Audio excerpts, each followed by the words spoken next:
Terima kasih buat semuanya yang sudah mengunjungi dan bantu support channel Dongeng Donghua ini. Semoga selalu dilancarkan usahanya, dimurahkan rezekinya, dan dimudahkan segala urusannya. Bagi yang baru bergabung, jangan lupa bantu subscribe. Aktifkan tanda lonceng. Klik like, komen, dan share channel Mimin ke penjuru alam semesta. Oke, mari kita kancutin ceritanya. The First Order, bab 81 sampai dengan bab 90, versi Dongeng Donghua. Bab 81, Peradaban yang Rusak. Dalam urutan pertempuran konsorsium, 30 orang adalah tim yang lengkap. Ketika mereka menghadapi saat pertama bahaya, mereka dapat menutupi senjata dalam jangkauan penuh. Itulah sebabnya binatang buas hanya bisa melarikan diri dari pertempuran. Namun, itu adalah tim tempur yang kuat yang tidak ragu untuk meminta bala bantuan dalam menghadapi apa yang disebut tubuh eksperimental. Ini menunjukkan bahwa mereka tidak memiliki kepercayaan diri untuk mengalahkan satu sama lain hanya dengan kekuatan mereka sendiri. Liu Bu dan Luo Xinyu berjongkok di tanah dan hanya bisa mendengar suara api di tubuh. Seorang prajurit meletakkan senapan di sisinya, dan dengan bersih mengambil potongan plastik dan mengikat ibu jari Liu Bu dan Luo Xinyu. Mereka terluka. Selain itu, prajurit itu menyelesaikan pencarian Liu Bu hanya dalam 2 detik, memastikan bahwa tidak ada lagi ancaman terhadap pria dan wanita di depannya. Para prajurit tidak meminta apa-apa tetapi meninggalkan mereka dan terus kembali ke tim untuk berpartisipasi dalam pertempuran. Para prajurit yang lain tidak memperhatikan Liu Bu, seolah-olah Liu Bu tidak ada. Masing-masing dari mereka memiliki tugas masing-masing. Semua orang seperti gigi di mesin presisi. Setiap langkah stabil dan tepat. Hanya seseorang yang berbisik, apa boneka plastik yang dibawanya. Seseorang di saluran komunikasi berteriak, badan percobaan melarikan diri ke arah jam 9, urutan pertempuran ke arah ini, tubuh eksperimen melarikan diri ke arah jam 9. Eksperimen itu tampaknya tidak ingin menghadapi tim tempur yang ganas, tetapi memilih untuk menghindari keunggulan. Pada saat ini, Liu Bu hanya merasa bahwa kekuatan tempur konsorsium ini dibandingkan dengan pasukan swasta. Itu hanya satu di langit dan satu di tanah. Pada titik ini, pasukan pribadi seperti tempat babi untuk beternak babi. Sebelum Liu Bu khawatir bahwa dia akan langsung dibunuh oleh konsorsium, bagaimanapun, Ren Xiaosu dan Yang Xiaoyu menggambarkan konsorsium sebagai iblis. Hasilnya bukan hal yang sama sekarang. Konsorsium hanya mengikatnya dengan Luo Xinyu dan tidak melakukan apa-apa tentang mereka. Kali ini Liu Bu merasa lega, setidaknya tidak mati, kan? Namun, pada saat berikutnya, Liu Bu mendengar teriakan dari depan tim tempur, tampaknya mereka menderita korban. Ren Xiaosu bersembunyi di bawah bayang-bayang hutan. Semak belukar menutupinya dengan erat dan buru-buru memanjatnya. Akibatnya, ia langsung dipaku ke lumpur oleh Ren Xiaona. Pada saat ini, Xiaosu sudah mengganti seragam tempur tentara pribadi Sun Junzeng. Dia tidak terlalu miskin untuk mengenakan bahkan pakaian yang sudah mati. Itu benar-benar kamuflase dan mudah bersembunyi di hutan. Segera ada langkah kaki di depannya, dia tidak pergi jauh, jadi dia mendengar urutan pertempuran konsorsium memanggil dukungan dari rekan satu timnya. Dalam pandangan Ren Xiaosu, ini mungkin kesempatan terbaik untuk menerobos blokade konsorsium. Jika bala bantuan diperlukan di sini, wajah konsorsium akan secara bertahap mengembun menjadi titik api, dan blokade akan diabaikan. Ketika dia dan Su Xianchu pergi, mereka tidak setuju di mana harus bertemu. Semua orang datang ke sini untuk diam-diam memilih untuk bertindak sendiri. Semua orang percaya bahwa kemampuan individu mereka telah melampaui kekuatan tim. Namun, ini saja tidak cukup untuk mendukung mereka untuk bertindak sendiri, yang paling penting adalah bahwa mereka tidak dapat saling percaya. Ketika Yang Xiaoyu masih di sana, semua orang berhati-hati. Ketiga orang itu dipaksa untuk membuat kombinasi stabil jangka pendek. Sekarang hilangnya Yang Xiaoyu yang tiba-tiba menyebabkan kombinasi meledak dengan segera. Ren Xiaosu menahan napas dan menunggu tim yang bergegas. Konsorsium King jelas lebih solid daripada Su Xianchu. Mereka bahkan tahu apa monster yang menyeret rantai itu. Tubuh eksperimental. Apakah ada yang melakukan percobaan di gunung yang dalam ini? Ren Xiaosu memiliki keraguan di dalam hatinya tetapi tidak melibatkan dirinya terlalu lama dalam masalah ini. Setelah dia melewati tim penguat, dia dengan cepat maju ke pedalaman gunung. Dan kecepatannya mencengangkan. Selama periode itu, Xiaosu hampir menemukan dua tim tempur lain yang datang untuk mendukung, tetapi dia mengelak. Pada saat ini, hati Xiaosu agak bingung. Bisakah begitu banyak orang membunuh monster? Tetap saja, monster itu terlalu kuat. Tanda tanya. Tidak dapat mengelola begitu banyak, pertama-tama menerobos bagian dalam cincin kunci dan berkata, apakah itu untuk melarikan diri dari pegunungan atau menjelajahi rahasia pegunungan? Ini adalah kesempatan terbaik untuk Ren Xiaosu. Ren Xiaosu terbang melalui hutan, dan akar dan lubang yang diikat tampaknya tidak dapat menjadi hambatan yang menghambat kemajuannya. Kecepatannya di hutan tidak pernah melambat karena hambatan ini. Perlahan, Ren Xiaosu sudah bisa mendengar suara mesin besar di depannya, sepertinya ada situs konstruksi besar di depan pekerjaan penggalian. Di depannya ada bukit. Ketika Xiaosu diam-diam naik untuk melihat sisi lain bukit, dia berhenti. Sejujurnya, dia tidak berharap bahwa akan ada tempat yang semarak di pedalaman. Saya melihat ada lebih dari selusin ekskavator di belakang lereng bukit, dan ada lebih dari selusin ekskavator di tanah, dan Xiaosu melihatnya. Namun, bukan lebih dari 10 ekskavator yang menariknya, tetapi kota yang megah di belakang bukit kota. Kota ini telah berubah menjadi reruntuhan. Lebih dari selusin ekskavator menggali lubang di sekitar. Tampaknya lubang ini baru saja dibuka oleh konsorsium King dengan bahan peledak berbentuk kerucut. Mereka mencari sesuatu. Faktanya, kota ini bukanlah kota yang lengkap, atau bahkan terpisah jauh, hanya saja kota tersebut telah sampai ke tempat yang miskin dan telah terhenti oleh gunung dan lumpur. Kota berbatu sebelum bencana seperti labirin besar, labirin yang bobrok. Xiao Xiao hanya bisa melihat sudut ini, bisa membayangkan betapa cemerlang kota itu dulu. Saya melihat sepotong tanda besi yang relatif terawat baik di sebuah bangunan yang menulis Xiao Longkan. Ren Xiaosu memiliki beberapa keraguan. Apa nama Xiao Longkan? Apakah itu arti dari ikan mas melompati rintangan untuk menjadi naga? Itu adalah tempat yang misterius. Hanya saja saya belum menunggu penelitian Xiaosu untuk memahami bahwa tanda itu rusak oleh ekskavator, sudah lama, dan semuanya membusuk. Saya tidak tahu mengapa Ren Xiaosu sangat merindukan tempat ini. Mantan gerakan kerak mengubur banyak peradaban sebelum bencana di kedalaman bawah tanah. Ini juga merupakan alasan untuk pembentukan gunung berapi di pegunungan. Namun, masih ada kota besar di sini, meskipun bangunannya terfragmentasi, subjeknya masih ada. Ketika Ren Xiaosu melihat keluar dari gunung, dia melihat bahwa beberapa kilometer jauhnya dari tempat itu telah digali, tetapi bagian itu digali dan berhenti. Perasaan ini seperti orang lain tampaknya mencari sesuatu dengan sengaja, begitu dia menemukan bahwa bawah tanah bukanlah targetnya sendiri. Dia segera berhenti untuk mengkonfirmasi kembali posisi itu. Ren Xiaosu menyadari bahwa hal-hal yang dicari oleh konsorsium King pasti penting bagi mereka, dan mereka tahu apa yang mereka cari. Pada saat ini, Ren Xiaosu juga melihat posisi di kejauhan di mana ada penjaga berat. Ada beberapa kontainer yang menumpuk di sana, dan tentara menyuntikkan narkoba ke beberapa binatang buas, dan kemudian membawanya ke dalam wadah satu persatu. Apakah ini binatang yang ditangkap oleh konsorsium Kingshi?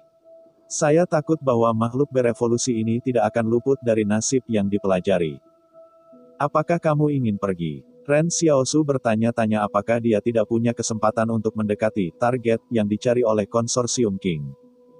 Lagi pula, dia juga melihat kekuatan bertarung dari konsorsium King, tidak mungkin untuk merebut rahasia dari sisi lain.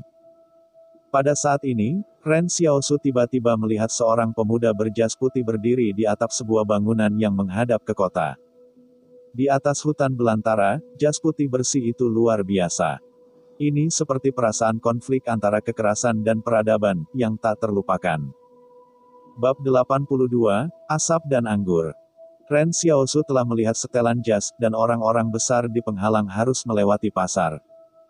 Jadi Ren Xiaosu pernah melihat bahwa lelaki besar di mobil yang mengenakan setelan jas duduk dalam bahaya.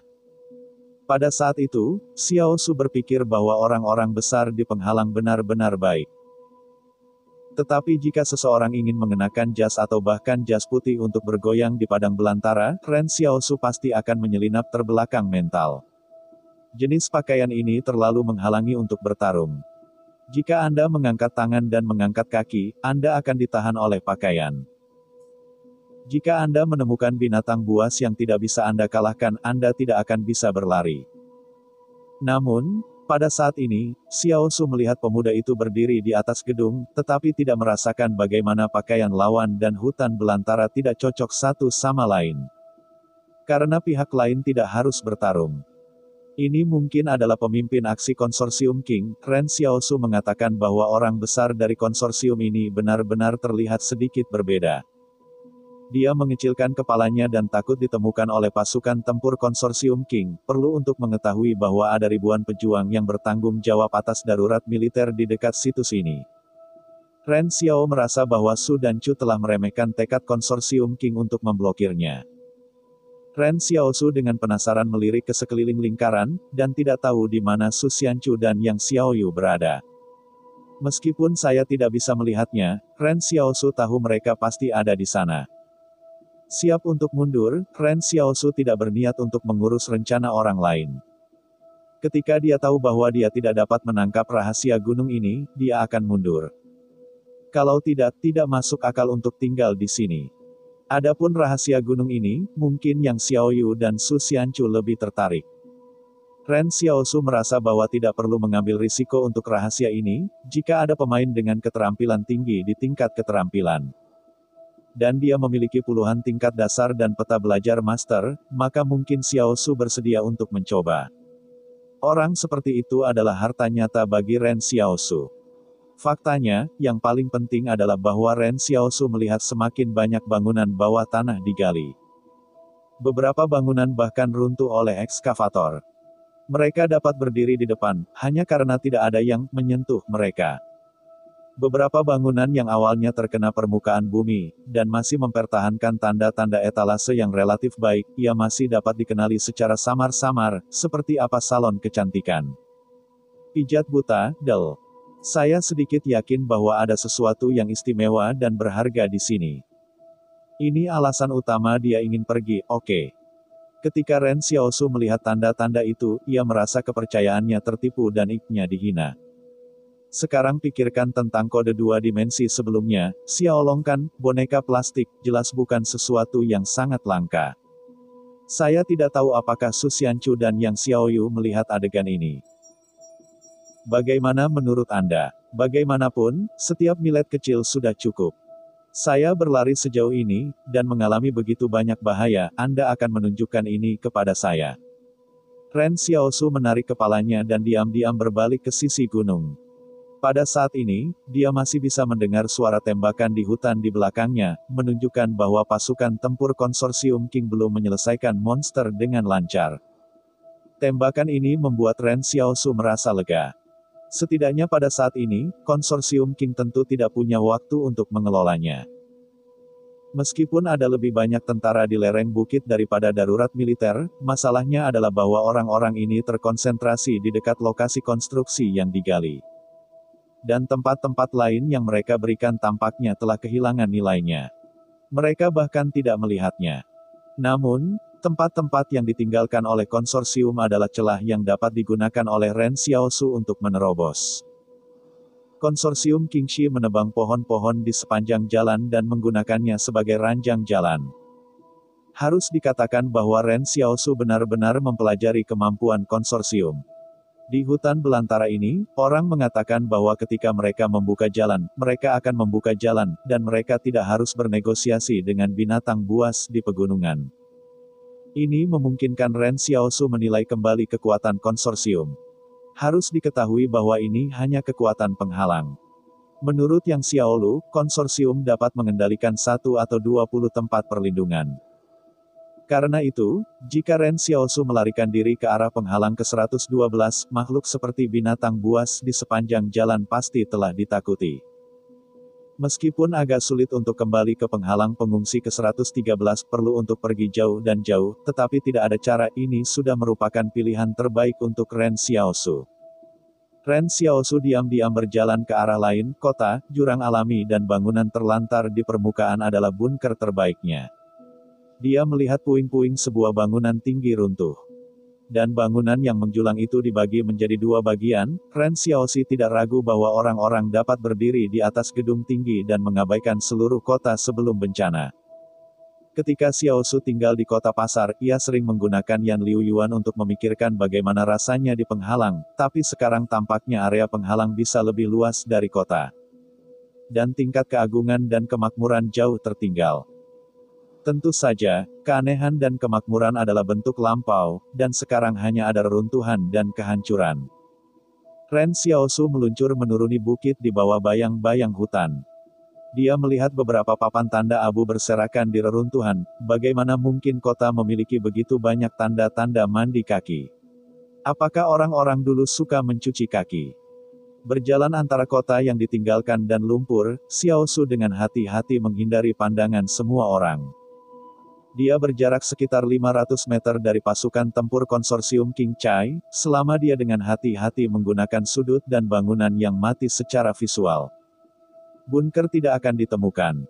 Tapi berjalan dan berjalan, Ren Xiaosu sedikit tidak terbatas. Dia melihat ada hotel asap yang terpelihara dengan baik di sisi kirinya. Sebagian besar bangunan telah dihancurkan menjadi bubuk akibat gempa bumi yang disebabkan oleh gerakan kerak, tetapi 30% bangunan masih ada di kota. Hotel asap, mata Ren Xiaosu cerah. Untuk mengetahui bahwa tembakau dan alkohol adalah bahan langka di kota pasar, jika tidak Zhang Jinglin tidak akan merokok setiap hari sebagai siswa sekolah. Barang-barang di hotel asap ini mungkin lebih dari barang-barang di toko Laoli yang lama. Jika Anda membawanya kembali, Anda bisa menjadi orang terkaya di kota dalam hitungan menit. Ren Xiaosu melihat sekilas konsorsium Qingxi. Ketika dia mengkonfirmasi bahwa tidak ada yang memperhatikan sisi ini, dia bergegas ke toko. Dia meraih rokok di konter. Bagian luar kotak rokok itu dibungkus plastik transparan. Ren Xiaosu berpikir bahwa itu dilindungi oleh plastik. Bisakah itu dipertahankan? Tetapi saat dia baru saja menyentuh kotak kotak-kotak rokok dalam plastik itu dipecah menjadi bubuk kertas. Ren Xiaosu memiliki dimsum, sudah berapa lama benda-benda ini ditempatkan di sini? Faktanya, apa yang tidak diketahui Ren Xiaosu adalah bahwa asapnya juga memiliki umur simpan. Meskipun pabrik tembakau tidak pernah mengatakan berapa lama asapnya dapat dipertahankan, nyatanya, tembakau telah disimpan selama lebih dari 3 tahun dan telah berubah rasanya. Bagaimanapun, penyegelan kemasan plastik itu juga sangat umum. Bab 83. Anak-anak yang tidak adil. Ren Xiaosu melihat kotak rokok yang rusak dan sedikit sakit. Menurut rokok 20 yuan di toko Wang Fugui, berapa harga asap di toko ini? Terlebih lagi, jalan ini memiliki perkiraan kasar setidaknya 5 atau 6 hotel secepatnya. Pada saat ini, Xiaosu mengubahnya, berpikir bahwa manusia sebelum bencana bisa benar-benar kaya. Sebelum terburu-buru, Xiaosu tidak menyadari bahwa tembakau sebelum bencana bukanlah bahan yang sangat baik. Ren Xiaosu menoleh untuk melihat anggur yang diletakkan di dinding belakang toko. Kotak-kotak kemasan luar dari anggur-anggur itu sudah lama menghilang karena tidak dilindungi oleh plastik. Semuanya botol kosong.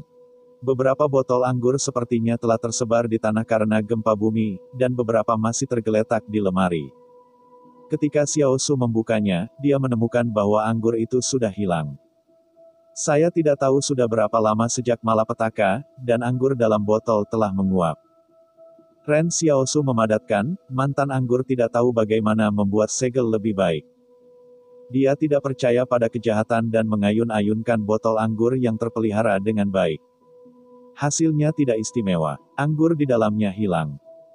Faktanya, anggur jenis ini perlu diproses ulang dengan teknik pengawetan khusus, seperti penerimaan lilin, jika tidak, hanya setengah botol yang tersisa dalam 50 tahun penuaan. Saat ini, yang paling mahal di kota pasar sebenarnya adalah asap, alkohol, obat-obatan, terutama anggur adalah barang selundupan, tetapi orang-orang di pasar lebih berkemih. Semakin banyak hal ilegal yang lebih bernilai. Awalnya, ketika Xiaosu melihat toko-toko ini, dia pikir dia telah menemukan harta yang sangat besar, tetapi sekarang dia tiba-tiba menyadari bahwa fantasinya sendiri semuanya omong kosong. Waktu dan malapetaka seperti pisau besar, pemotongan peradaban baru dan lama. Ren Xiaosu mengatakan bahwa tembakau dan alkohol semuanya sama, jadi apalagi obat-obatan. Baru saja dia juga melihat apotek siap untuk menjelajahinya, hasilnya sepertinya belum digali sekarang. Ren Xiaosu pergi ke jalan dan serius. Apakah ada sesuatu yang tidak memiliki umur simpan? Atau dapatkah umur simpan mencapai ratusan tahun? Dia tiba-tiba melihat bahwa nama sebuah toko di sebelahnya disebut perawatan kesehatan keluarga berencana, tetapi Ren Xiaosu tidak masuk.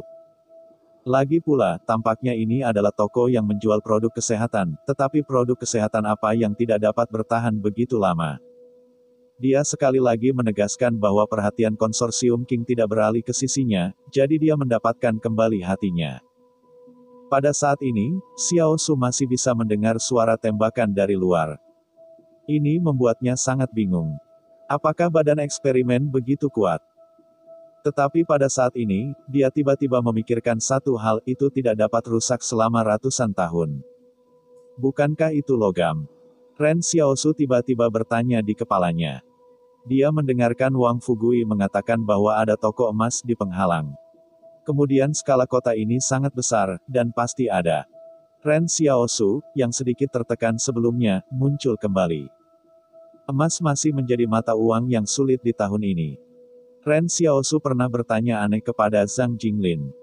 Mengapa Anda membutuhkan emas sebagai mata uang keras setelah mata uang yang dikeluarkan oleh King Bang? Zhang Jinglin tersenyum dan menjawab. Karena tidak hanya Bang King yang mengeluarkan uang, mungkin mata uang Anda masih dapat digunakan di situs konsorsium Kings, tetapi tidak dapat digunakan sampai hambatan lain. Pada saat ini, pengukuran yang mudah diperlukan. Dan penilaian kenyamanan muncul untuk menggantikannya penggunaan mata uang kertas. Bahkan, uang juga merupakan cara bagi konsorsium untuk mengendalikan hambatan pengungsian, membuat orang terbiasa dengan kenyamanan uang kertas.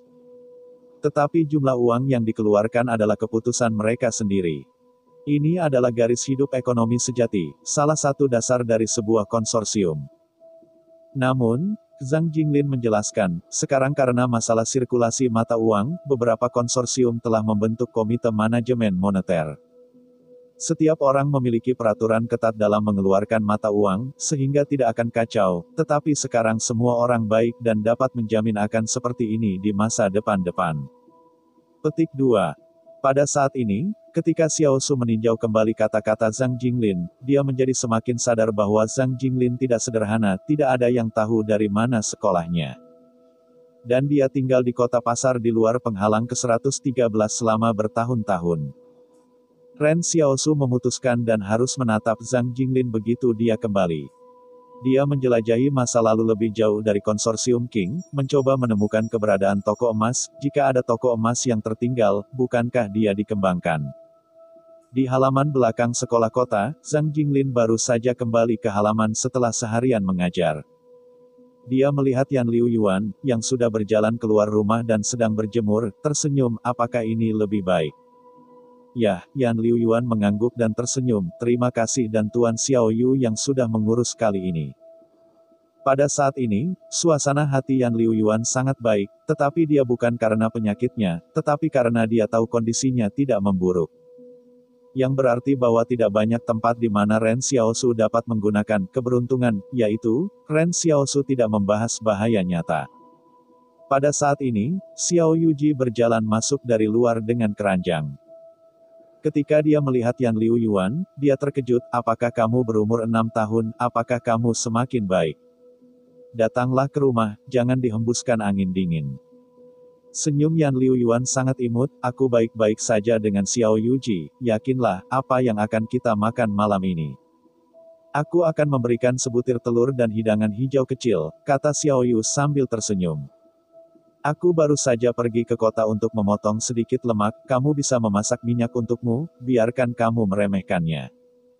Oke, Yan Liu Yuan setuju, tetapi dia berkata ketika dia berjalan keluar dan berkata, aku akan keluar dan harus kembali sebelum gelap. Xiao Yuji hanya ingin berhenti. Ketika dia berbalik, Yan Liu Yuan tidak memiliki bayangan. Dia khawatir untuk berdiri di pintu masuk sekolah. Zhang Jinglin mengatakan bahwa kamu belum siap untuk memasak sekarang. Ini adalah waktu untuk menunggu, tetapi dia juga malu untuk mengatakan. Dalam pandangan Zhang Jinglin, Ren Xiaosu dan Yan Liu Yuan, kakak laki-laki yang besar dan muda, bukanlah orang-orang yang dapat menderita sama sekali, setelah mereka keluar.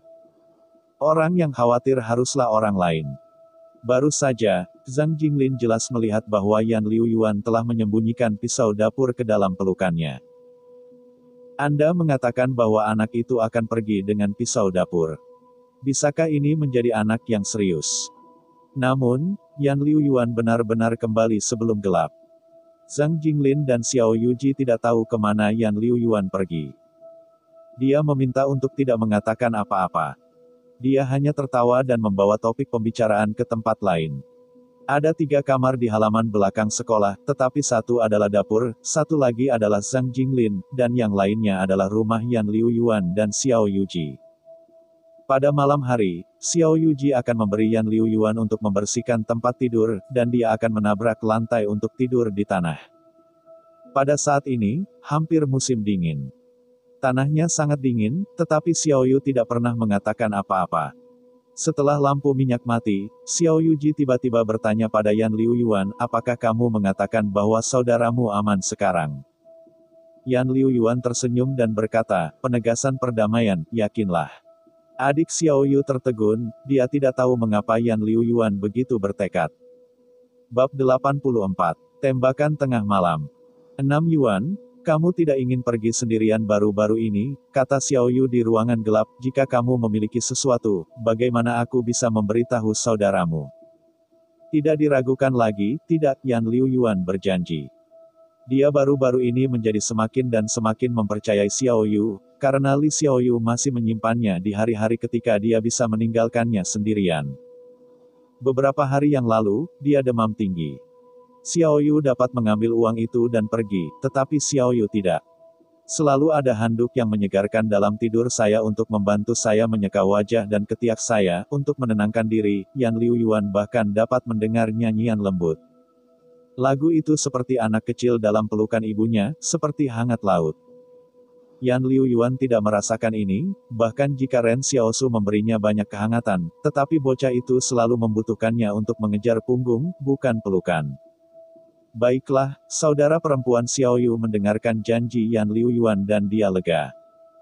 Dia memikirkannya dan tiba-tiba berkata, karena kamu sakit, kamu harus pergi ke kelas besok, dan kamu harus membuat pekerjaan rumahmu baru-baru ini. Yan Liu Yuan terkejut, kamu tidak harus seperti ini, saudaraku tidak di rumah. Itu juga tidak akan berhasil, kata Xiao Yuji, jika Xiaoxi kembali dan menemukan bahwa pekerjaan rumahmu telah jatuh, ini jelas merupakan tanggung jawabku. Aku memberikannya kepadaku sebelum dia pergi. Di mana kamu bisa menjelaskan ini kepadamu? Yan Liu Yuan berduka, aku belum pernah mendengar dia menyebutkan ini. Kakak Xiao Yu tersenyum di lantai, aku tidak peduli, kamu harus patuh. Yan Liu Yuan tidak punya pilihan selain melihat langit-langit, tetapi ada senyum di bibirnya. Hasilnya adalah bahwa pada saat ini, dia mendengar suara seseorang melompat ke halaman, lebih dari 1 orang. Xiao Yuji juga mendengar suara ini, tetapi Xiao Yu, yang biasanya lembut dan lemah, mengambil pisau tulang dari bawah bantal. Dia menggigit giginya dan berkata, kamu jangan bergerak. Di ruangan yang remang-remang, Yan Liu Yuan bahkan bisa melihat saudara perempuan Xiao Yu sedikit gemetar. Mereka semua tahu bahwa secara tidak sengaja mengubah kegelapan dari dinding halaman. Tetapi ketika Xiao Su tidak ada, Xiao Yuji merasa bahwa dia harus melakukannya. Bertanggung jawab untuk melindungi Yan Liu Yuan. Pada saat berikutnya, 3 pria kuat membuka pintu ke rumah mereka. 2 orang mencoba untuk menahan adik perempuan batu giok itu di tanah, sementara orang lain langsung memegang pisau tulang ke arah Yuan 6 Yuan di tempat tidur. Meskipun Xiao Yuji memegang pisau tulang, masalahnya adalah kekuatan wanita terlalu jauh dari pria dewasa. Seorang lelaki kuat yang berlari ke arahnya mendengus seperti pisau tulang, tetapi orang lain menendang pisau tulang di tangannya. Yan Liu Yuan melihat melalui cahaya bulan, tetapi untuk sesaat dia menyadari bahwa ketiga orang ini adalah pemalas yang sibuk di kota. Dan mereka tidak berharap bahwa mereka akan mengubah ide-ide mereka menjadi sekolah. Mungkin mereka merasa bahwa Ren Xiaosu telah mendapatkan uang di klinik beberapa waktu yang lalu, dan pada saat ini, Xiaosu tidak ada di kota pasar, jadi dia merasa nyaman. Xiao Yuji sangat berhati-hati ketika membelanjakan uang selama waktu ini. Setiap kali dia membeli makanan, dia harus membayar setengah hari, dan bahkan mengambil sayuran liar dan mengeluarkan pandangan tanpa uang. Namun, Yan Liuyuan sakit dan membutuhkan nutrisi tambahan. Setelah itu, ia membeli beberapa daging dan menarik perhatian orang lain. Ini adalah kengerian seorang pria tanpa pria di rumah. Meskipun Yan Liuyuan adalah seorang pria, dia terlalu muda untuk memiliki kejutan. Sekarang Yan Liuyuan dan Xiao Yuji mungkin memiliki uang dalam jumlah besar, tampaknya sekolah juga sulit menjadi penghalang bagi para gangster untuk berhenti. Pada saat yang sama, Yan Liuyuan mendengar bahwa pintu di sebelah juga dibuka, seolah-olah masih ada orang yang ingin menyerang Zhang Jinglin. Orang-orang ini terlalu gila, bahkan tuan-tuan sekolah berani bergerak, mereka ingin membunuh orang, jadi tidak ada yang tahu siapa yang membunuh. Hasilnya adalah pada saat ini, suara tembakan di malam hari, deras ke pria kasual Yan Liuyuan, tidak percaya melihat moncong lubang hitam di depannya, dan kemudian menatap perutnya yang berdarah. Pikirnya, saya tidak mengerti, bagaimana bisa Yan Liuyuan memiliki pistol di tangannya. Tanda seru. Jika mereka tahu bahwa Yan Liuyuan memiliki senjata di tangannya, dia tidak akan mengambil risiko, bahkan kota itu dilarang menggunakan senjata. Beberapa orang pernah menggunakan senjata rakitan tetapi disita oleh penghalang. Semua orang di rumah terkejut dengan penampilan Yan Liuyuan. Bahkan saudara perempuan Xiao Yu tidak mengharapkan perubahan seperti itu. Dalam sekejap 6 tembakan berturut-turut, Yan Liuyuan tidak takut membunuh satu orang, tetapi menembak dan membunuh 2 pemalas yang berkibar di saudara perempuan Xiao Yu. Setiap kali Yan Liuyuan membuka tembakan, ada kegelapan di hatinya yang perlahan-lahan menariknya ke dalam jurang. Di dunia ini, jika Anda ingin hidup, Anda harus membunuh. Dia melompat dari tempat tidur dan bergegas keluar dari pintu. Kedua pemalas yang baru saja memasuki kamar Zhang Jinglin di sebelah mendengar suara tembakan dan berlari keluar, tetapi sudah terlambat. 2 tembakan lagi, Yan Liuyuan benar-benar menembak dan menewaskan 5 orang dalam 1 menit. Suara senjata bergoyang di udara, seperti duka dan raungan. Zhang berjalan keluar dari kamar sebelah, dia menatap Yan Liuyuan seolah ingin mempertimbangkan kembali bocah itu. Zhang Jinglin tahu bahwa Ren Xiaosu adalah seorang biarawan. Dia bahkan tahu bahwa Yan Liuyuan telah terobsesi dengan Ren Xiaosu pada tahun-tahun ini. Di sekolah, Yan Liuyuan termasuk dalam kelompok termuda, tetapi anak-anak yang lebih besar tidak berani memprovokasi dia, dan bahkan takut padanya. Bisakah anak berusia 13 tahun menembak dan membunuh? Aku melihatnya berdiri di darah di pintu, bernafas, dan ekspresinya selalu tenang, hanya dengan melihat tangannya yang sedikit gemetar dia bisa mengetahui bahwa dia takut. Xiao Yuji juga keluar dari rumah, dia meraih Yan Liuyuan, jangan takut untuk tidak takut. Hanya saja Yan Liuyuan berdiri dan menyelamatkan semua orang. Saya tidak tahu mengapa Yan Liuyuan tiba-tiba merasa lega ketika dia dihentikan oleh saudara perempuan Xiao Yu. Dinginnya tubuhnya perlahan-lahan dihilangkan oleh kehangatan lain. Suara tembakan keras dan tajam, dan suara senjata membangunkan seluruh kota pasar. Semua orang keluar untuk melihat ke arah sekolah, tetapi mereka masih tidak tahu apa yang sedang terjadi. Orang-orang yang dengan jelas memblokir penghalang telah kembali ke penghalang. Bagaimana bisa ada tembakan? Dalam pengetahuan orang-orang terlantar, senjata api ada di tangan orang-orang besar di penghalang. Zhang Jinglin memandangi senjata Yan Liuyuan dan menghela nafas, ini yang tersisa dari Xiao Xiao untukmu. Apakah kamu akan mengambil ini pada sore hari? Ya, kata Yan Liuyuan, aku dan saudara perempuan Xiao Yu akan meninggalkan pasar sekarang dan tidak akan menyeretmu ke bawah. Ketika Ren Xiaosu meninggalkan kota pasar, dia pernah meninggalkan tim.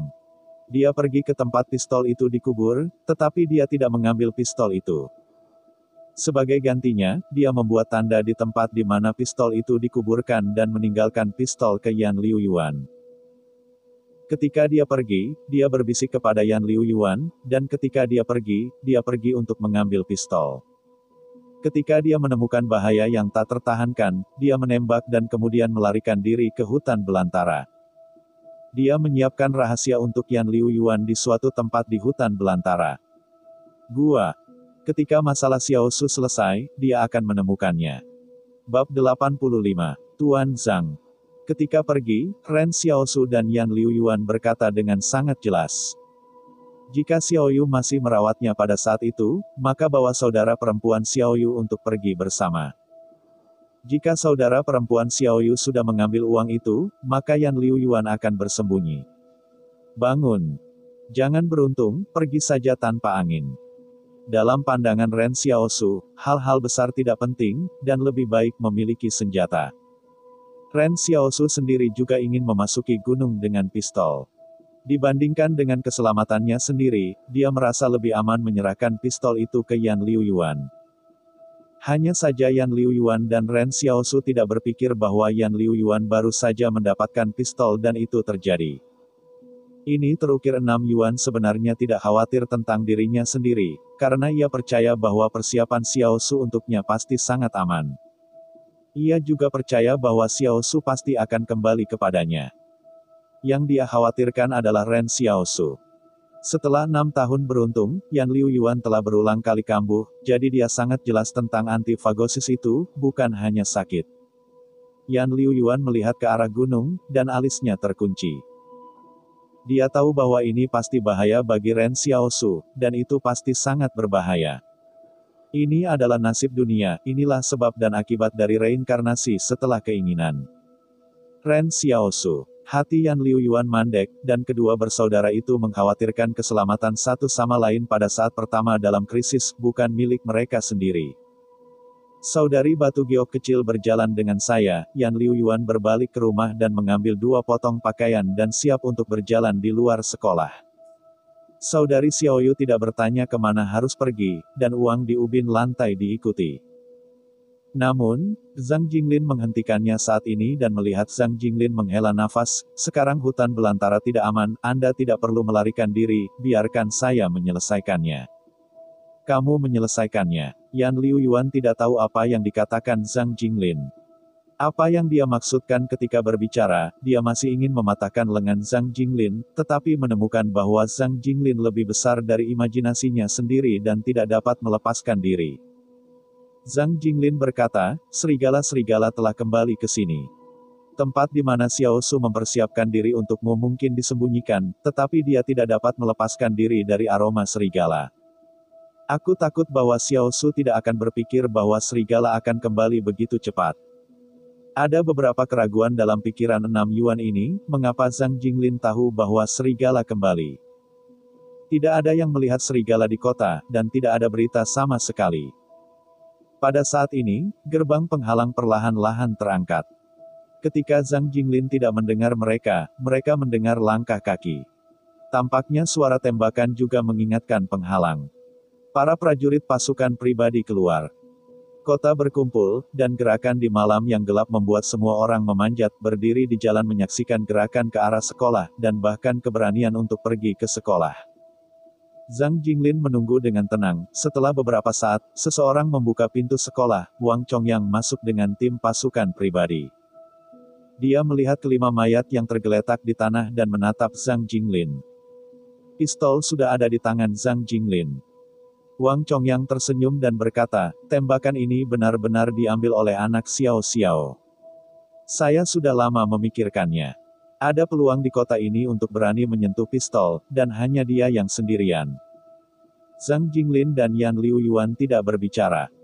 Pandangan Xiao Yu yang cemas pada Zhang Jinglin tampaknya khawatir bahwa Zhang Jinglin tidak dapat mengatasi situasi saat ini. Di luar pakaian Wang Fugui tidak dipakai dengan rapi dan berlari masuk. Itu terlihat sangat memalukan. Dia menertawakan Wang Chongyang dengan suara rendah 3 dan 4. Kakek, ini pasti disalahpahami. Jangan salah paham, Wang Chongyang menggelengkan kepalanya. Sekarang aku sangat yakin, Wang Dongyang adalah orang yang membunuh Xiao Su. Ketika Wang Fugui mendengar ini, dia segera mengambil sejumlah uang dari sakunya dan ingin mengirimnya ke Wang Chongyang. Hubunganmu dengan Wang Dongyang tidak begitu baik. Wang Dongyang bukan pabrik kecil, mari kita lihat. Hahaha, Wang Chongyang tersenyum dan mendorong Wang Fugui pergi. Apakah Anda pikir saya melihat uang yang sama dengan orang lain di penghalang? Saya akan memberikan mereka semua untuk meraih saya. Saya akan melihat apakah Ren Xiaosu kembali dan menjelaskan kepada saya. Ketika dikatakan bahwa Wang Fugui, yang didorong pergi ke sini, datang lagi, Wang Chongyang mengeluarkan pistolnya di pinggang dan memandang kepala Wang Fugui. Aku membiarkanmu berguling, kau tahu. Tiba-tiba dia tersandung karena dia melihat Zhang Jinglin mengambil dokumen dari sakunya. Zhang Jinglin berkata, bawa benda ini ke penghalang dan biarkan Luo Fatzi datang menemui saya. Wang Chongyang memandang Zhang Jinglin dengan takjub, karena nada suara Zhang Jinglin terlalu tenang. Di sekitar penghalang ke-113, dia berani memanggil bos pria gemuk Luo. Aku takut. Wang Chongyang hanya melihat Zhang Jinglin dari lahir sampai sekarang. Zhang Jinglin tidak mengatakan bahwa dokumen ini adalah sesuatu.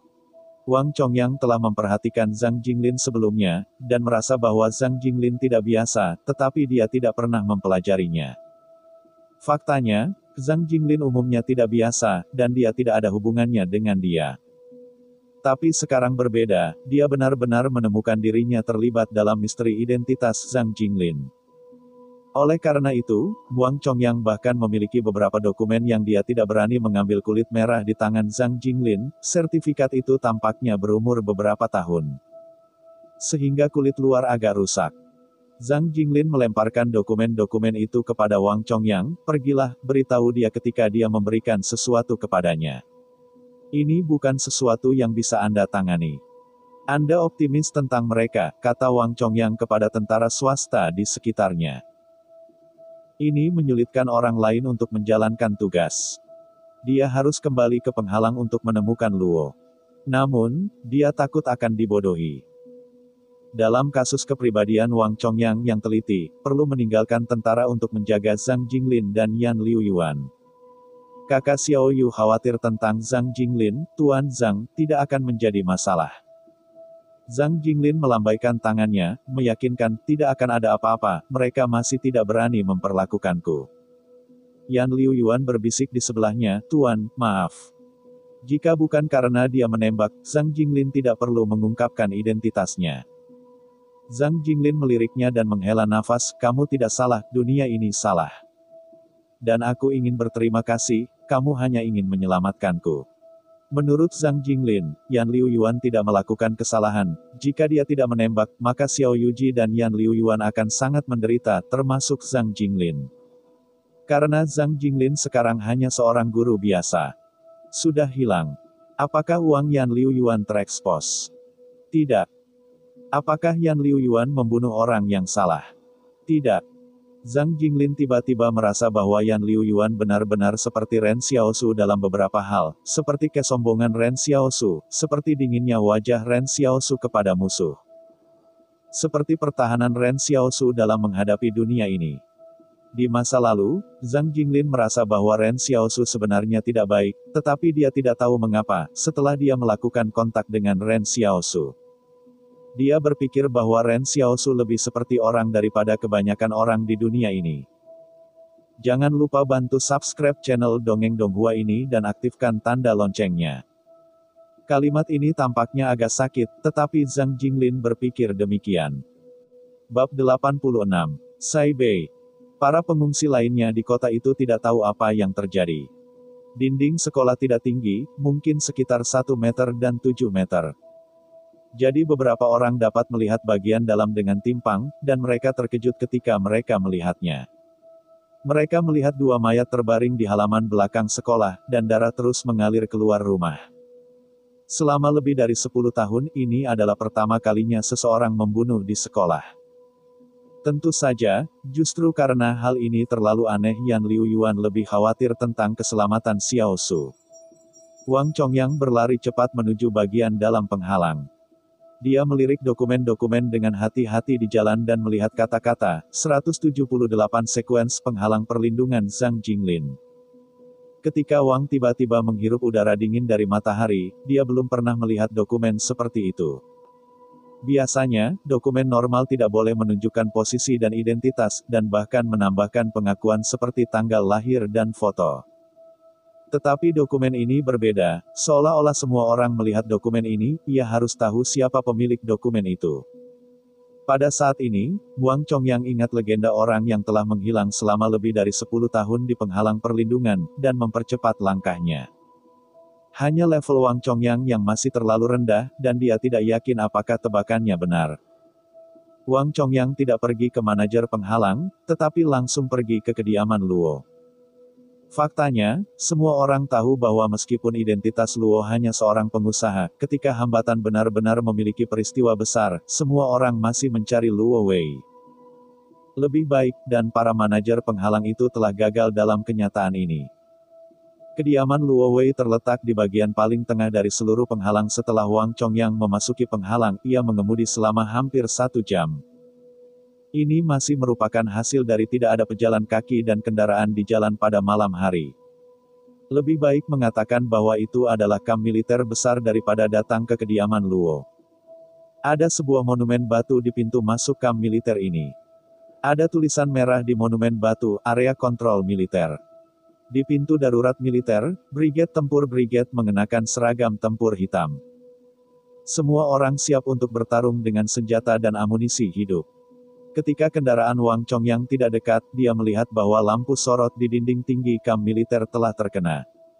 Wang Chongyang menunjukkan kartu identitasnya di pintu masuk dan berkata, "Saya adalah pasukan pribadi, Wang Chongyang, dan saya sedang terburu-buru untuk menemukan bos Luo tentang penghalang perlindungan No. 178. Pada saat ini, Wang Chongyang bahkan merasa bahwa tidak kurang dari 10 moncong menunjuk pada dirinya sendiri. Seseorang dalam konsorsium pintu itu datang, dan emosi itu tampaknya tidak memiliki gelombang dokumen. Pasukan pribadi menghadapi pasukan tempur konsorsium King, dan yang alami lebih rendah, jadi bahkan jika mereka diarahkan dengan senjata, Wang Chongyang tidak bisa mengatakan apa-apa. Wang Chongyang menyerahkan dokumen dirinya dan Zhang Jinglin, dan para prajurit yang bertugas memeriksanya kembali ke pintu. Setelah lebih dari 10 menit, mereka kembali lagi, identitasnya benar dan izin diberikan. Pada saat ini, gerbang kamp militer akhirnya dibuka untuk Wang Chongyang. Angkatan bersenjata konsorsium King selalu menjadi pemimpin konsorsium. Mereka memiliki disiplin yang ketat dan kemampuan tempur yang kuat. Namun, tidak ada hukum perang di masa lalu, atau karena orang-orang luar biasa telah membunuh manajer penghalang perlindungan, konsorsium utama memiliki meningkatkan tingkat darurat militer. Akibatnya, Wang Chongyang tidak masuk untuk waktu yang lama, dan seluruh kamp militer menjadi terang. Langkah kaki rapi dari kamp militer meraung, dan penduduk penghalang di dekat kamp militer terbangun. Mereka masih tidak tahu apa yang terjadi di kamp militer, tetapi langkah kaki itu jelas. Ini adalah brigade tempur di majelis. Sebuah kendaraan off-road hitam melaju keluar dari penghalang, dan diikuti oleh 3 truk militer yang membawa 3 kru tempur. Apakah ini akan dihancurkan? Seseorang bertanya-tanya ketika mereka melihat pemandangan ini dari jendela mereka. Siapa yang akan bertarung dengan King? Apakah benar-benar perlu untuk memulai perang, dan bukan hanya mengirim orang seperti itu? Beberapa orang bertanya-tanya, tampaknya Luo bos yang baru saja duduk di kereta. Ini bukan kamp militer selama 2 tahun. Sekarang, apa yang bisa membuatnya khawatir? Namun, hal yang paling mengejutkan adalah Wang Chongyang, karena setelah dia melihat hasil dokumen Zhang Jinglin dari Luo Jing, dia melompat seperti api. Segera setelah seluruh kamp militer memasuki negara perang, mesin perang canggih itu diluncurkan secara instan. Saat ini Wang ditentukan dari Yang, Zhang Jinglin mungkin orang yang menebak sendiri. Jika itu orang itu, mengapa pihak lain muncul di sini? Konsorsium King langsung pergi ke gerbang penghalang. Yan Liuyuan berdiri di halaman sekolah dan menunggu. Tiba-tiba dia melihat ke belakang dan menatap Zhang Jinglin, "Tuan, apa yang Anda lakukan sebelum mengajar?" Yan Liuyuan juga memahami bahwa identitas Zhang mungkin menakutkan. Zhang Jinglin tersenyum dan berkata, "Itu seorang prajurit." Yan Liuyuan tertegun, dan Zhang Jinglin tampaknya berbeda dari para prajurit yang ada dalam benaknya. Yan Liuyuan penasaran, mengapa bukan seorang prajurit militer? Masalah ini membuat Zhang Jinglin terdiam untuk waktu yang lama. Tampaknya dia bingung dalam hatinya sendiri. Setelah berpikir lama, Zhang Jinglin menjawab, karena perang tidak dapat menyelamatkan manusia. Apakah kamu pergi? Yan Liuyuan ingin tahu. Ya, Zhang Jinglin mengangguk, ada orang yang menungguku di Saibei. Pada saat ini, Yan Liuyuan tiba-tiba menyadari bahwa Zhang Jinglin telah memilih Xiao Su sebagai guru pengganti, dia benar-benar ingin Ren Xiao Su menjadi guru baru di sekolah kota. Karena Zhang Jinglin sudah berencana untuk pergi. Bahkan jika tidak ada yang namanya malam ini, Zhang Jinglin mungkin tidak tinggal lama di sini. Mengapa kamu tiba-tiba ingin kembali ke Saibei? Tanya Yan Liuyuan. Karena dunia mulai menjadi berbeda, aku harus bersama orang-orang yang menungguku, Zhang Jinglin menjelaskan. Apa yang ada di Saibei? Yan Liuyuan bertanya, dia dan Ren Xiaosu belum pernah ke tempat itu, konon ada di barat laut. Yan Liuyuan ingat bahwa Zhang terganggu ketika dia berada di sekolah. Pada hari itu, Zhang melihat langit di luar ruang kelas dan berkata, salju musim semi di Saibei belum meleleh, dan tidak ada kehijauan. Semuanya pasir dan loes. Salju di Saibei putih, manusia itu kesepian. Pada saat itu, meskipun Zhang menggambarkan deskripsi Saibei sangat dingin, Yan Liuyuan dapat merasakan kerinduan dan penyesalan Zhang terhadap Saibei. Sekarang mengingat bahwa Yan Liuyuan mengerti bahwa Zhang Jinglin datang dari sana. Ada apa di Saibei? Apakah ada asap? Zhang Jinglin berkata bahwa dia tertawa, ketika kamu tidak perlu takut, mereka tidak berani memperlakukan aku. Pada akhirnya, aku hanya bisa mengirimku kembali ke penghalang ke-178. Yah, Yan Liuyuan mengangguk. Dia mengatakan bahwa setelah Ren Xiaosu, dia tidak bisa mendesaknya untuk melakukan pekerjaan rumahnya. Setelah kota, dia bahkan tidak punya guru. Tapi kali ini saya berpikir bahwa saya tidak harus mengambil kelas, dan Yan Liuyuan tidak begitu bahagia. Bab 87, Gigi Pria. Pada saat yang sama, Luo Wei sedang duduk di belakang kendaraan off-road. Dia memanggil telepon satelit, "Hei, Zhang Jinglin muncul." Orang di seberang telepon itu sepertinya terdiam, apakah sudah ditentukan? Tidak begitu yakin, tetapi jika itu benar, apakah aku ingin membunuhnya? Luo Wei tampaknya meminta pendapat pihak lain, mengapa bocah tua ini bersembunyi di situsku? Dalam wacana, Luo Wei tampaknya menganggap Zhang Jinglin sebagai kentang panas. Semua orang di hari kerja berpikir bahwa senyum Luo Xiao sangat baik, tetapi orang-orang pintar tahu bahwa Luo Xiao ini tidak jauh berbeda dari adik lelakinya yang gila. Mereka semua adalah algojo yang berhati-hati. Jika Yan Liuyuan mendengar Luo Jing bertanya, dia akan sangat khawatir tentang Zhang Jinglin, tetapi orang yang berada di seberang telepon satelit ingin tahu, bunuh dia. Ya, kata Luo, ini adalah kesempatan emas. Sekarang seharusnya ada banyak orang yang tahu bahwa dia masih hidup, kata lawannya. Kamu berpikir bahwa jika kamu membunuhnya sekarang, maka kelompok penghuni liar di tempat perlindungan bahkan tidak akan memiliki penghalang. Datang dan bunuh kamu. Ketika Luo Hao mendengar ini, dia bahkan berkata, saya bisa melakukan sesuatu yang disembunyikan. Di dunia ini, tidak ada dinding kedap udara, pria itu terkekeh. Bawa dia kembali ke penghalang ke-178. Seseorang menahan kita untuk Saibei. Mengapa tidak? Bahkan jika dia sekarat, dia tidak bisa mati. Di tangan King kita tidak harus mati di tanganmu. Kalau dia punya satu hari. Luo Wei ragu-ragu. Belum terlambat untuk membunuhnya. Sekarang, biarkan orang lain sakit kepala, kata orang di seberang telepon. Ada nada tegas yang tidak perlu dipertanyakan lagi. Pada saat ini, dia sepertinya memikirkan sesuatu seperti, benar aku sekarang. Di pegunungan, apakah Anda memiliki seorang pengungsi bernama Ren Xiaosu? Luo Yi diam sejenak, yang menjual obat. Orang di seberang belokan telepon terkejut, apa yang menjual obat? Obat apa yang dijualnya? Tidak ada apa-apa, kata Luo dengan hati nurani yang bersalah, apakah ada penemuan di gunung itu? Aku hanya tahu bahwa Liu Tua dari penghalang ke-113 diam-diam mengirim tim kecil pasukan pribadi ke gunung, atau panji-panji pita pengawal. Terlalu naif untuk menyembunyikan mata dan telinga orang-orang. Saya sangat menyukai penyanyi wanita ini, dan saya khawatir saya tidak akan mati di pegunungan. Oh, kamu bilang penyanyi wanita, dia masih belum mati, yang lain berkata sambil tersenyum, jadi Ren Xiaosu adalah seorang penjual narkoba, Luo Xinyu adalah seorang penyanyi, siapa yang Xiaoyu? Yang Xiaoyu. Aku belum pernah mendengarnya, kata Luo, apa yang kamu temukan di pegunungan?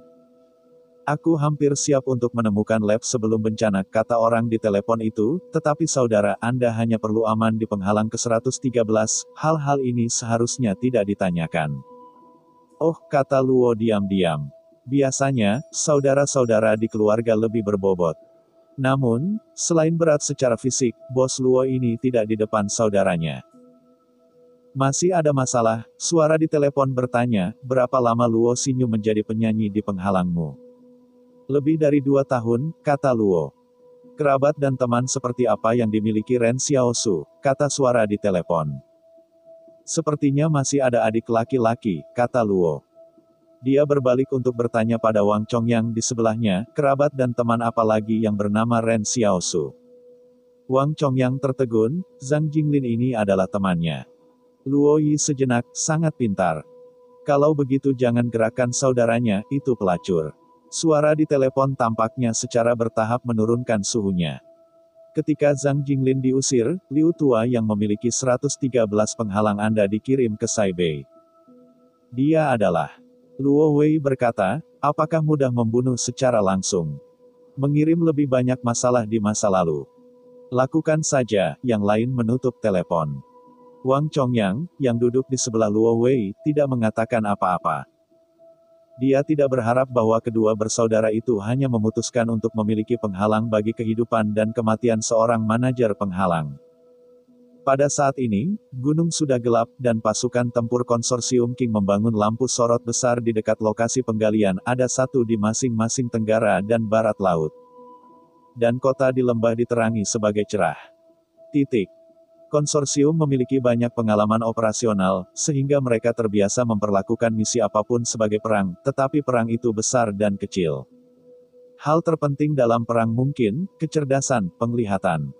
Setelah pria muda berjas putih menutup telepon satelit, dia tersenyum dan memandang Liu Bu dan Luo Xinyu di depannya.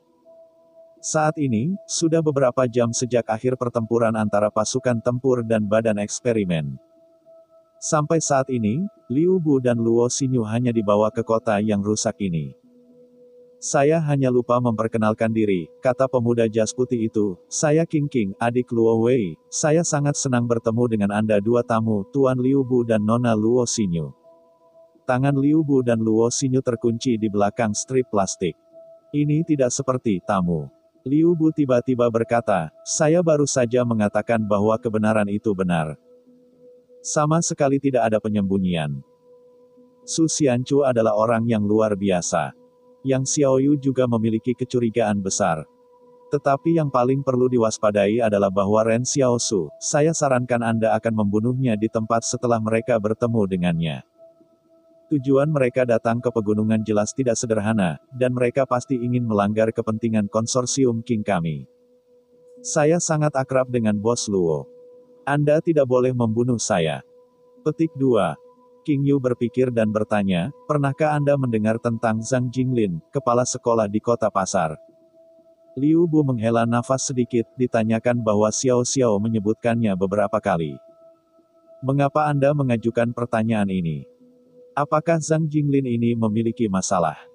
Ren Xiao dan Zhang Jinglin sangat akrab, ia pasti memiliki masalah. Pada saat ini, Liu Bu sangat bingung, hampir setiap pertanyaan dijawab, anggota konsorsium sama anggunnya dengan tuan-tuan, mereka sangat anggun ketika menghadiri pesta dansa. Tapi sekarang, mereka dikelilingi oleh pasukan tempur yang tak terhitung jumlahnya. Para prajurit ini masih seperti patung, tetapi visi mereka sangat terkendali.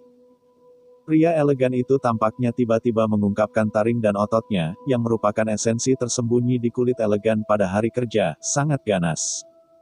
Liu Bu mendengar tentang King, karena Bos Luo, banyak orang di penghalang ke-113 diam-diam membahas saudara-saudara aneh secara pribadi. Namun, reputasi King Yu sebenarnya tidak baik, karena kegiatan konsorsium King dalam beberapa tahun terakhir telah dirayakan. Dalam legenda banyak orang, King adalah iblis yang ingin dikuliti. Bab 88. Bayangan, Perayaan. Konsorsium King membagi anak-anak anggota menjadi beberapa jenis. 1. Stabil, mereka bertanggung jawab atas pengoperasian seluruh mesin konsorsium, mereka melakukan pekerjaan glamor yang merupakan korps konsorsium dan wajah konsorsium. Salah satunya adalah pemalas, seperti Luo Wei, mencari penghalang untuk dibesarkan, hanya saja tidak mencari tahu apa yang mereka miliki, dan makan dan mati. Salah satunya adalah bayangan, misalnya, Dinasti King, pekerjaan kotor adalah semua yang dia lakukan, dan kemudian konsorsium tidak ada hubungannya dengan dia. Tetapi uang diambil paling banyak pada hari kerja. Dikatakan bahwa anak haram ini tidak memenuhi syarat untuk bertanggung jawab atas penghalang, tetapi King Hao membantunya.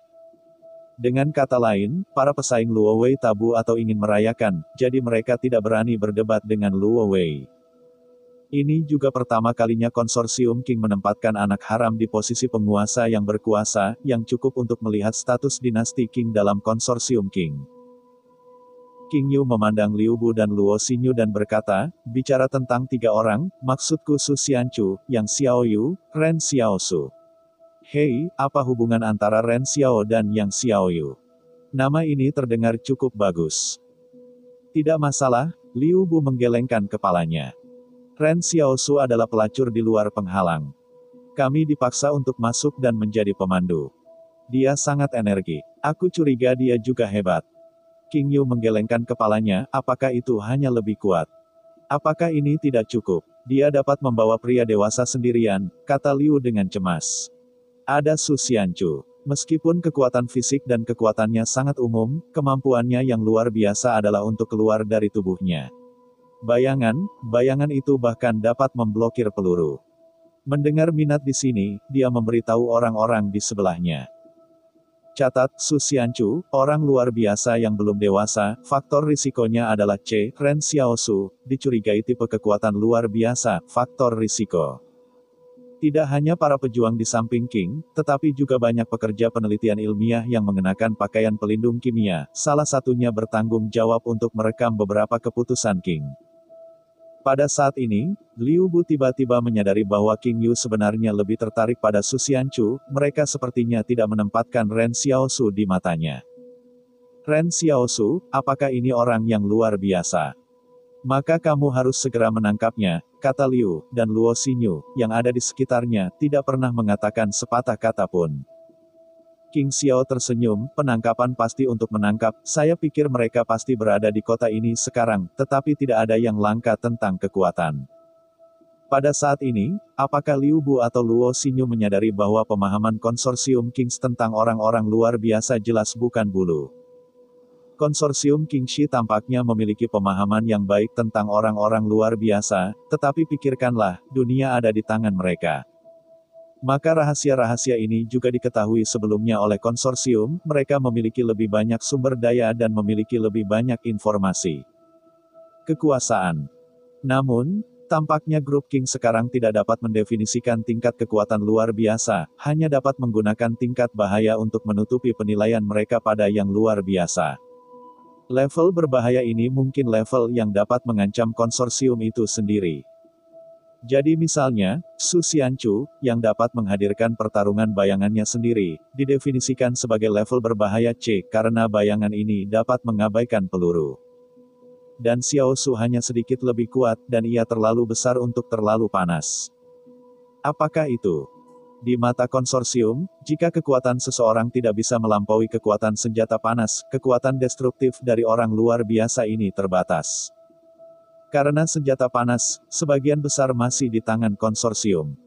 Pada saat ini, King Yu telah mengkonfirmasi bahwa Xiao Su adalah seorang emigran dari luar kota, Su Xianchu adalah seorang perwira tentara swasta, dan Yang Xiao Yu tidak jelas. Tentu saja, bahkan jika Rossi memberitahunya berita itu, dia mungkin tidak benar-benar mempercayainya, dia selalu suka menanyakan keraguan di hatinya. Sebenarnya, Liu Bu tidak jelas. Dibandingkan dengan Ren Xiao dan Su Xianchu, King Yu jelas lebih tertarik pada Yang Xiao Yu. Menurut Liu Bu, Yang Xiao Yu jelas memahami perusahaan pemadam kebakaran dan konsorsium lainnya, sehingga identitas Yang Xiao Yu jauh lebih rumit. Su Xianchu dan Ren Xiaosu. Pada saat ini, dinasti Qing berdiri di reruntuhan kota, dikelilingi oleh peradaban yang rusak dan konsorsium pejuang perang yang kokoh, tetapi tubuhnya jas putih bersih. Dia bertanya dengan penuh minat, Yang Xiaolu telah menunjukkan beberapa aspek khusus. Kemampuan. Yang Xiaoyu tidak memiliki kemampuan khusus, Liu Bu mengingat dengan hati-hati untuk waktu yang lama. Tampaknya Yang Xiaolu, seorang gadis, tidak memiliki kemampuan khusus untuk menunjukkannya kecuali untuk ketegasan dan penolakan. Jika Ren Xiaosu pasti tidak yakin di sini, maka karet gelang bermutu tinggi dan lagu-lagu penyanyi tingkat tinggi sangat kuat. Apakah kemampuan ini tidak cukup istimewa? Tentu saja, Ren Xiaosu tidak ada di sini. Saat ini dia telah menemukan toko emas yang dia impikan. Ketika Qing tidak mendapatkan jawaban yang dia inginkan, dia dengan hati-hati memandang Liu Bu dan berkata, pikirkan tentang itu. Saya tidak tahu mengapa, Liu Bu tiba-tiba merasa bahwa tekanan seperti gunung-gunung menumpuk di tubuhnya. Dia menggigit giginya, Yang Xiaolu benar-benar tidak memiliki kemampuan. Saya pikir Anda harus waspada terhadap setiap milet kecil. Oh.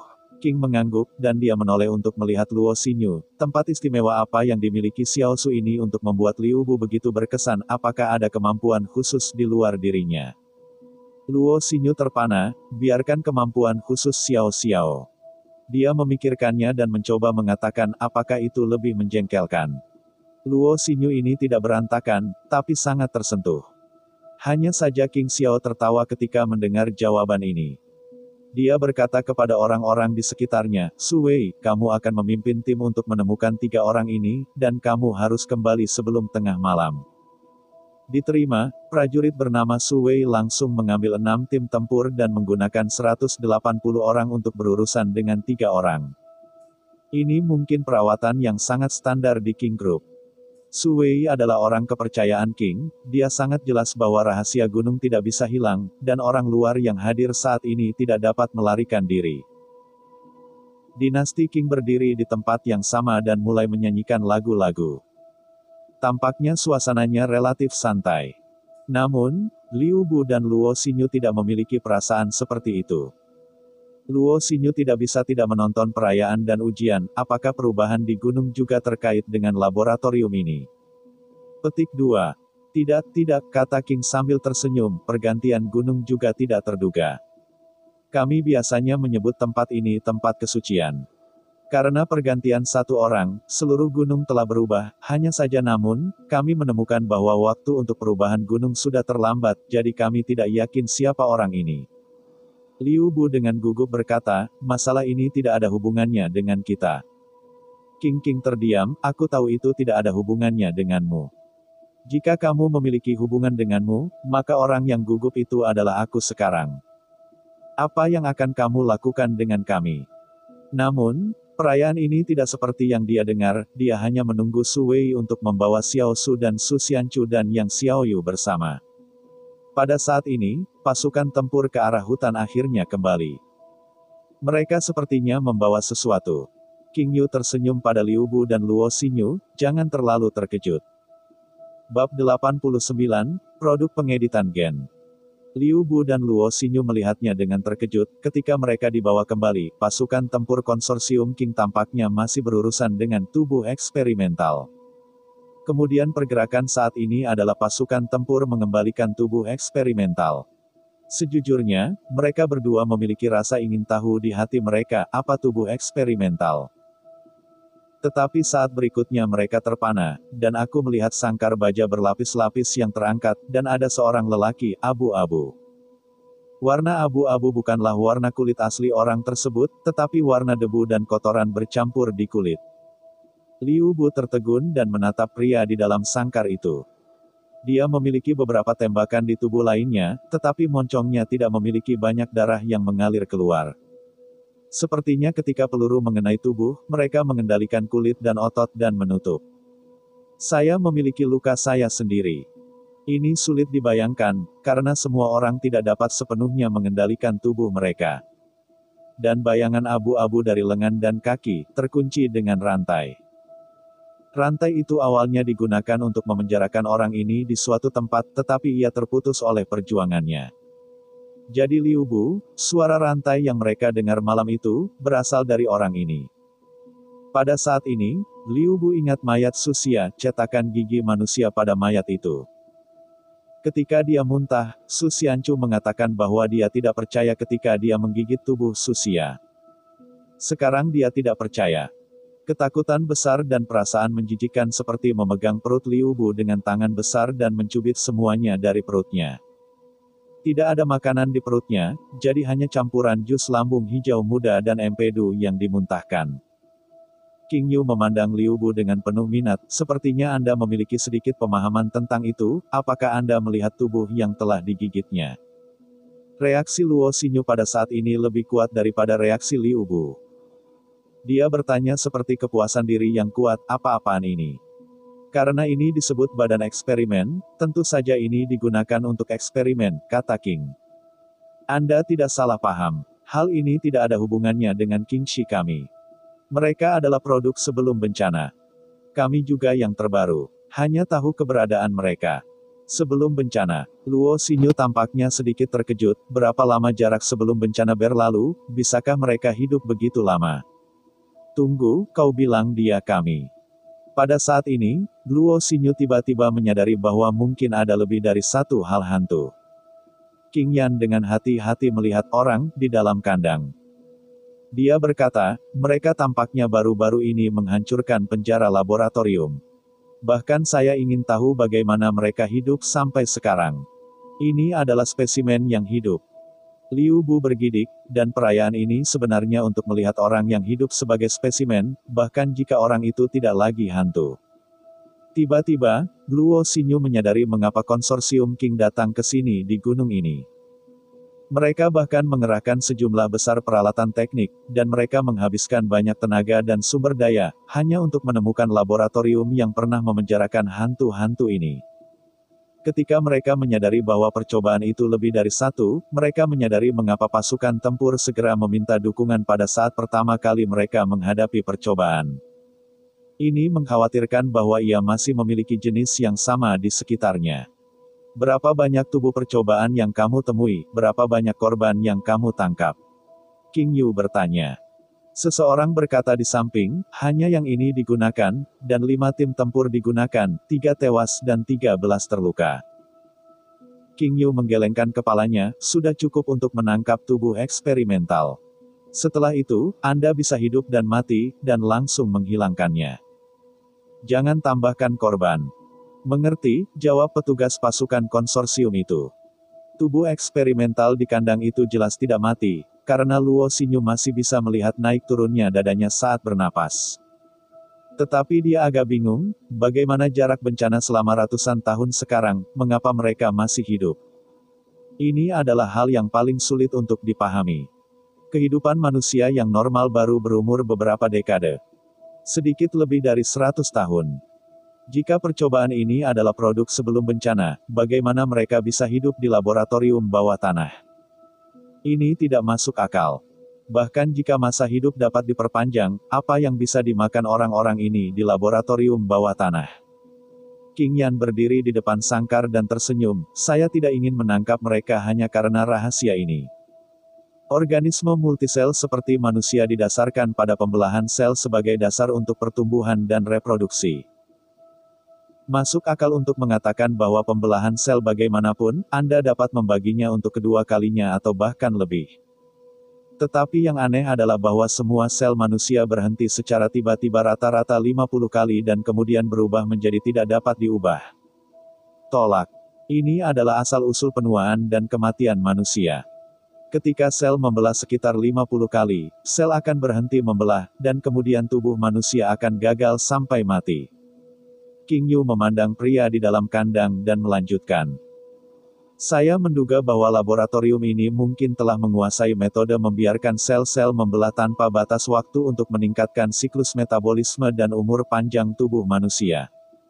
Tetapi mereka tidak berharap bahwa biaya untuk melakukannya adalah apa. King Yu menyebut makhluk-makhluk di dalam sangkar ini sebagai hantu, bukan siapa-siapa. Hantu-hantu ini benar-benar kehilangan akal sehat sebagai manusia, dan penurunan Iki tidak jauh berbeda dari binatang itu. Tetapi dibandingkan dengan Iki, kekuatan dan fleksibilitas fisik orang-orang ini jauh lebih dari manusia normal, dan bahkan binatang buas itu tidak dapat menyamai mereka. Selain itu, binatang buas mematuhi perintah, seperti kata Ren Xiaosu, spesies masih memiliki pesanan mereka. Eksperimen ini berbeda, mereka tidak memiliki urutan. Pada saat ini, tubuh eksperimental yang menderita 4 atau 5 luka tembak terbangun kembali. Dia tiba-tiba membungkuk dan menabrak sangkar baja.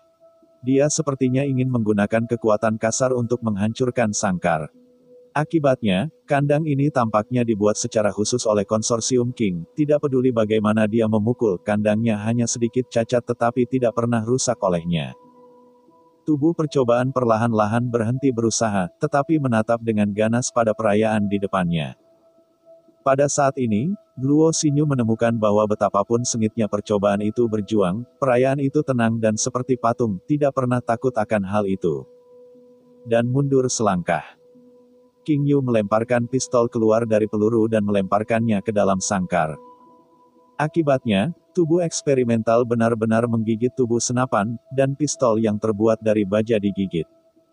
Ketika King dan tubuh eksperimental saling memandang, dia tiba-tiba berkata, "Rekor, evolusi gigi, murid sempit, perayapan kebiasaan, tidak lagi dalam kategori manusia, diduga sebagai produk pengeditan genetik." Laboratorium ini mencurigai rahasia perusahaan pemadam kebakaran sebelum bencana. Basis eksperimental.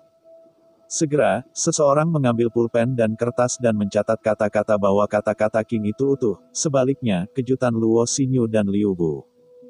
Yang lain tampaknya telah lama terbiasa dengan ketenangan King. Bab 90. Dikelilingi oleh Ren Xiaosu.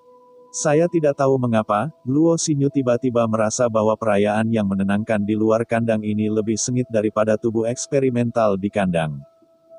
Dan, bagaimana ini terlibat dalam perusahaan pemadam kebakaran?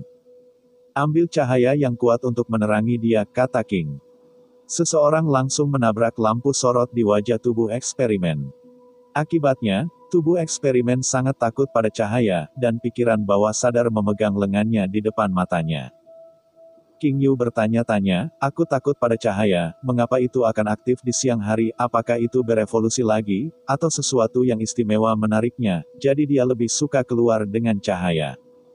Pada saat ini, seseorang di sebelahnya dengan tenang berkata, "Mereka takut ada 2 kemungkinan cahaya.